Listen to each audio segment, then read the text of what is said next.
Bonjour et bienvenue dans notre émission et dans ce tout nouveau décor de sagesse bouddhiste. En ces temps de Noël où l'on aime partager sa joie et son affection avec ceux qui nous sont proches et même au-delà, nous allons évoquer la tendresse. C'est une qualité profonde, universelle, essentielle selon le bouddhisme à notre quête du bonheur. Car cet élan du cœur que nous avons tous ressenti en certaines circonstances fait du bien. Pour le maître tibétain Dzigar Kongtrul, dont nous étudions aujourd'hui l'enseignement, la tendresse est une priorité absolue à développer et à cultiver.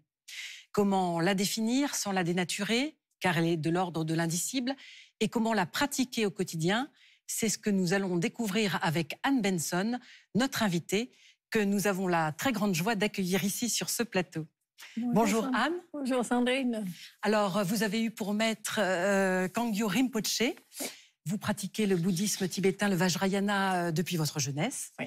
Et puis, vous êtes traductrice au sein du comité Padmakara, qui est établi en Dordogne et qui donc veille à traduire des textes tibétains. Oui. Merci d'être avec nous sur ce plateau. Merci de m'avoir invitée. Alors, on va définir un petit peu ce que c'est que la tendresse, mais tout d'abord, quelques mots sur le maître Dzigar Kongtrul. Alors, Dzigar Kongtrul est un de ces jeunes maîtres qui est à la frontière entre le Tibet ancien et le monde moderne. Son père est un très, très grand yogi, Neten Choling Rinpoche, qui est mort alors que Rinpoche était encore jeune. Il a été formé de façon traditionnelle. Ensuite, il a longtemps enseigné à l'Institut Naropa, donc il connaît très, très bien les deux mondes.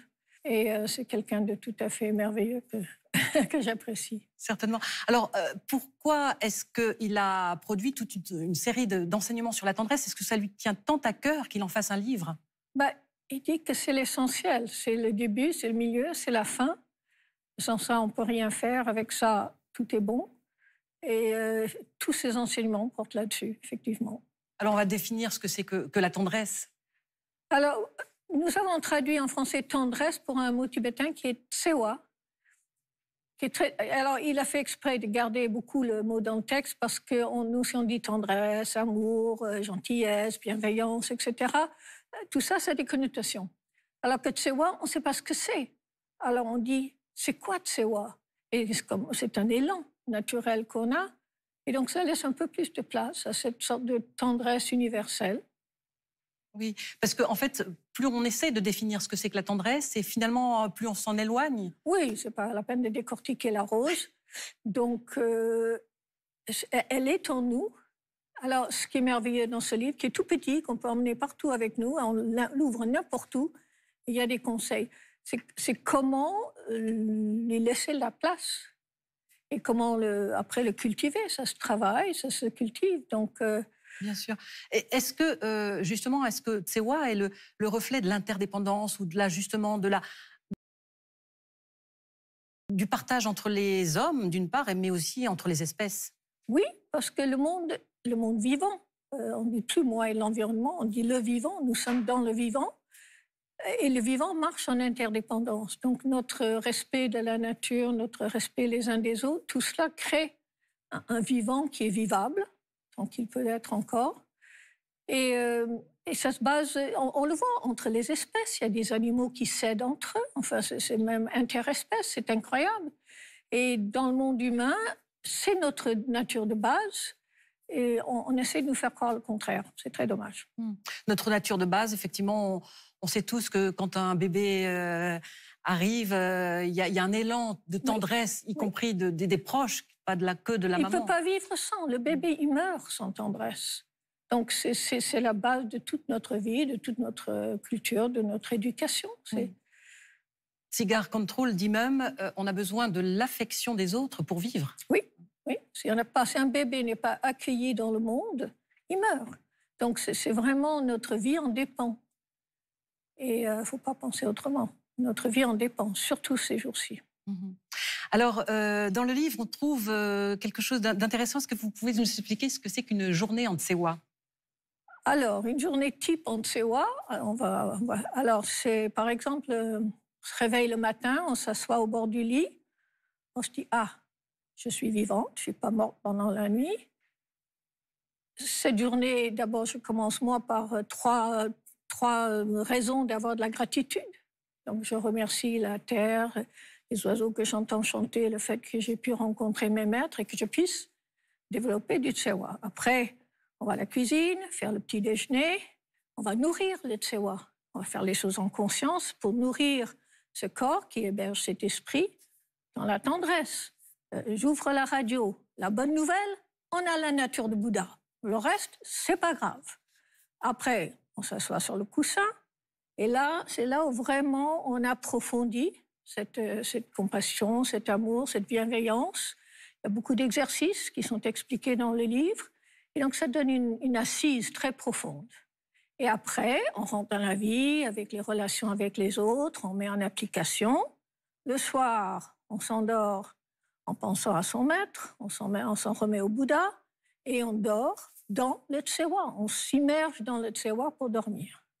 Et à la mort, pareil, si je ne suis pas préparée autrement, la meilleure chose à faire, c'est penser « j'aime tous les êtres » au moment de mourir. Et là, on ne peut pas se tromper.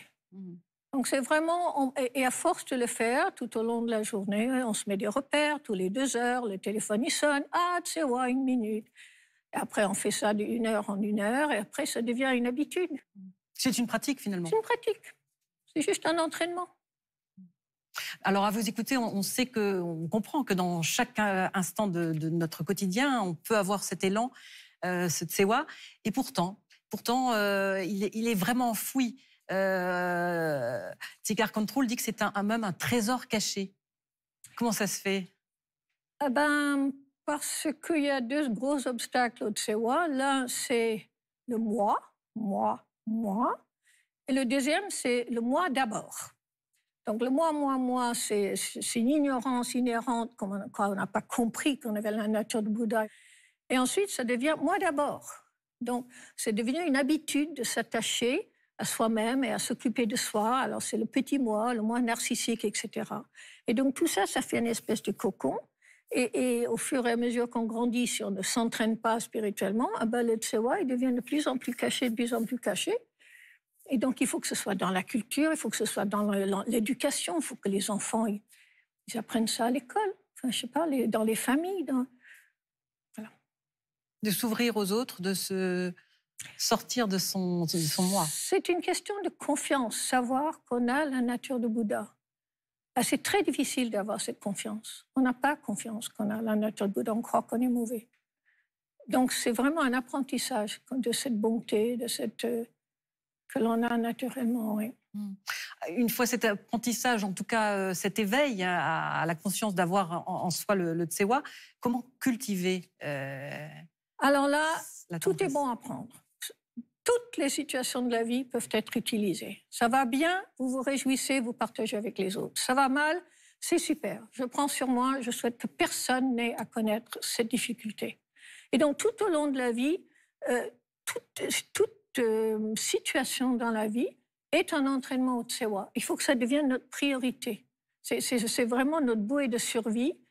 C'est quelque chose qu'il faut apprécier, lui donner sa valeur à ce trésor caché. Parce que c'est la solution à tous nos problèmes.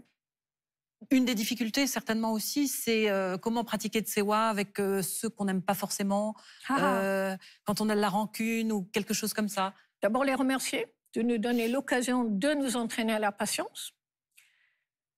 Et ensuite, dire c'est super, parce qu'il montre à quel point mon ego et mon narcissisme, ma fierté, mon orgueil, couché, tranquille. Au moins, on ne bouge pas. Au mieux, on réagit gentiment. C'est difficile, c'est certainement difficile. C'est difficile. Mais on ne sait pas la personne en face, s'ils ont été notre ennemi ou notre amant dans une vie passée. C'était certainement nos parents, c'est qu'on ne s'en souvient pas. Donc pourquoi le traiter en ennemi? Juste parce que cette fois-ci, il y a des connexions interdépendantes qui font que la situation est compliquée. Finalement, Anne Benson, qu'est-ce que ça produit en nous, le tsewa? Beaucoup de joie. C'est ce qui donne la vie, c'est ce qui donne de l'énergie, c'est ce qui donne l'appréciation des autres, la gratitude. Non, ça nourrit, ça apaise, ça guérit. C'est formidable, c'est extraordinaire. C'est quelque chose qui est différent de ce qu'on appelle les bonheurs extérieurs. Est-ce que vous pouvez nous expliquer la différence? Qu'est-ce que c'est que d'ailleurs les bonheurs extérieurs? Ce sont des satisfactions du quotidien, des petites Je choses? ne réfléchis pas beaucoup aux bonheurs extérieurs. Si, mon jardin, nourrir les oiseaux, mais ça aussi, on le fait en Tsewa. Dans le métro, on se dit youpi, on va tous faire l'éveil. Je sais pas, voilà, on peut l'utiliser partout. Donc les bonheurs extérieurs, ils sont forcément intérieurs. C'est nous qui percevons le bonheur. C'est nous qui faisons que c'est un bonheur ou pas un bonheur. Est-ce que c'est finalement le Tsewa l'une des marches d'accès vers l'éveil? C'est plus que ça, c'est le cœur de l'éveil. C'est vraiment le cœur de l'éveil, le Tsewa. C'est ce qu'on appelle la compassion au sein de la vacuité. C'est-à-dire la vacuité n'est pas vide, elle est pleine de Tsewa. Donc c'est toute la voie, c'est la base, c'est le fruit. Non, c'est l'éveil. Mm. C'est pour ça que Dzigar Control, comme d'autres certainement, mettent ce sujet au cœur de tous leurs enseignements. Est-ce qu'on peut donner d'autres exemples de maîtres? Oui, tout le monde connaît le Dalai Lama, qui est le Tsewa incarné. Il y en a qui ont connu Dilgo Khyentse Rinpoche, qui était le Tsewa aussi incarné. Mon maître, Kangyo Rinpoche, qui était comme une montagne de Tsewa, Monsieur Univers. Et il était là, en Tsewa, 24 heures sur 24. Donc, tous ces grands maîtres qui ont consacré des vies et des vies à cultiver, ça se cultive, ça s'entraîne, ça devient, jusqu'à ce que ça devienne, jusqu'à ce que le naturel et le cultivé se rejoignent. C'est vraiment, il faut s'entraîner. On le fait pour tout le reste. On apprend à conduire, on apprend à faire des sports. Apprenons à avoir de la compassion, à avoir de la bienveillance. Ça s'entraîne.